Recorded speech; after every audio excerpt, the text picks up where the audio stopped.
Our usual role is hearing from the public, hearing their experiences, and then channeling those in so they can influence decision making. And also helping to guide people through the process.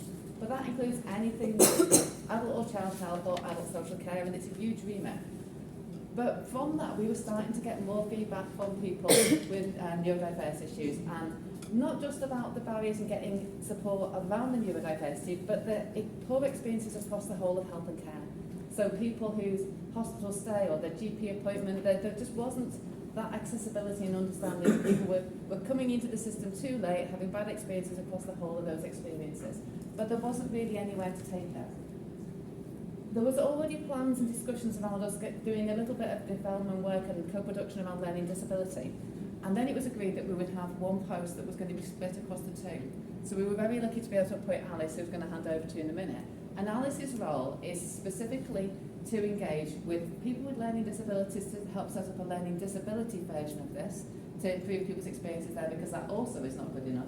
But then for this, very specifically around neurodiversity, to make sure that people with lived experience are part of the work we need to do as a city going forward to make sure that people's experiences change.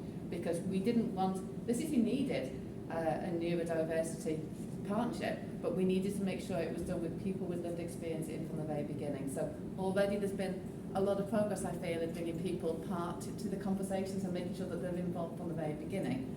But although I'm very glad we've got Alice's time, I'm very conscious that there's so much that we want to do and we're so impatient to get out and do it, and trying to split Alice's time between those two roles. But I think it's really good progress has been made so far, and Alice is going to tell you a lot more about that. Yeah. Autistic myself, so it's obviously great to be in this position. However, as you've probably all heard before, I am one autistic individual. My experiences are going to be very different from the people I'm working with, and I think as part of my role, I really, really value that importance.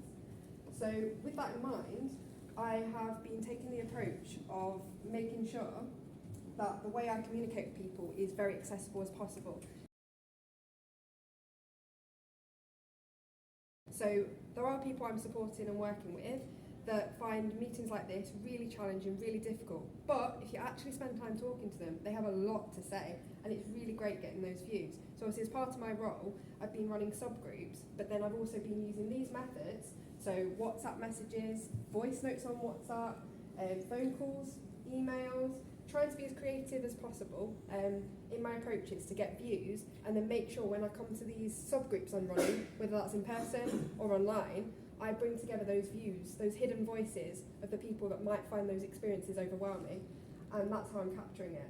An example of a Facebook approach I've done is this little poll you can see.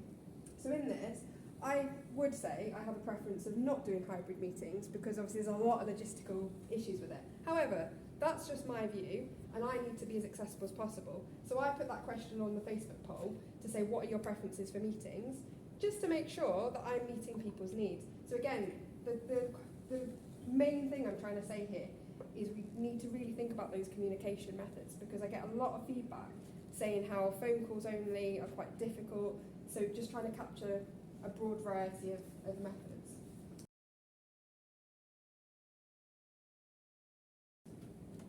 So here's some of the feedback I'm getting so far. So we have a graph here as well. I put out a little SMART survey. So this feedback you see on this slide is from a SMART survey I ran, some of the subgroups, so that's online and in person, and also one-to-one conversations in the methods you saw before. So that would obviously be emails or WhatsApp voice notes, different methods. So what you'll see on this graph is, do you feel like you've had the right support for your disability from professionals? So what you can see here is literally 100% have said that they don't receive adequate support. So yes, we've got sometimes, but that's still not at all. If you look, obviously I know it's quite tiny, but yes, it says 0%. So no one feels like they get adequate support, and obviously that is really, really concerning. Some of the feedback that accompanied that graph was some of the points you can see here. So I know John was mentioning earlier about incorrectly compared to mental health difficulties, the incorrect diagnosis. But what we're also finding, adding on to that, is that people are put in that category of receiving mental health support. So for example, someone might be struggling with obviously an autism or an ADHD overload or difficulty, and then they're put in the category of mental health. And where I'm finding feedback is coming from is that neurodiversity is incorrectly associated with mental health. If If you look at mental health, it's often seen as something to cure, to get better, to be treated. But neurodiversity on its own standpoint shouldn't be in that cure category, and that's what people are feeling. And there is a little bit of work to be done there. There's also difficulties finding people who understand. People are getting the impression that staff aren't always trained. There's a mix of experiences. You might go somewhere, you get an amazing experience, other times you don't. I mentioned earlier about telephone being the only contact option. That makes it really, really inaccessible to some people. So just having an option as an alternative method. And then we move on to the difficulties and confidence and lack of confidence to ask for reasonable adjustments. And I know it's already been mentioned as well that self-diagnosis isn't always taken seriously. There's obviously such a long wait time to get that diagnosis in the first place that when in that process you obviously can't formally say you have autism or you have ADHD, but actually that self-diagnosis, people feel it should be taken a bit more seriously just because that means they're not getting the support they require. Now there are fantastic groups across Liverpool, I know Merseyside Autistic Adults are one of them, whereby they let people attend their groups regardless of a diagnosis, and we need almost a bit more of that to make people feel supported. Then we go on to assessment process for autism. It takes so long, there's no support while waiting. That almost takes us back to the top where we come back to mental health issues again, because that long wait means that's where the mental health issues seep in. So we kind of get that vicious cycle, and that's kind of the point that we're trying to make. So we don't want to just be like, this is what's wrong and that's what's wrong.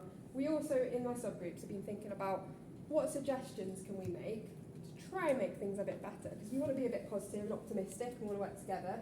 So again, this is feedback that has been received during my different groups. So I will read some of them out because I know some of you at the back might not read them clearly. So things that we mentioned include clear guidance and instructions in accessible formats, give me time and patience, space to be me, having knowledge of hidden disabilities, more staff, so less waiting time, greater education to employers on neurodiversity and how to support employees, easier access to services for those on low income, more sensory-friendly environments, better explanations and info about the location and the environment beforehand, people training for neurodiversity, treating everyone as an individual rather than one size fits all, better awareness and understanding and training for hidden disabilities, giving reasonable adjustments, more wide variety of advertising, and then moving on to the typed bit, let people borrow a sensory kit like ear defenders, training. One thing that flags up time and time again is making sure that people who are neurodiverse are involved in that training. So it's all very well training someone on co-production or training them on autism or ADHD awareness, but you need those people involved in that training to make it more meaningful. Co-production training, offer alternative methods of communication, text and emailing.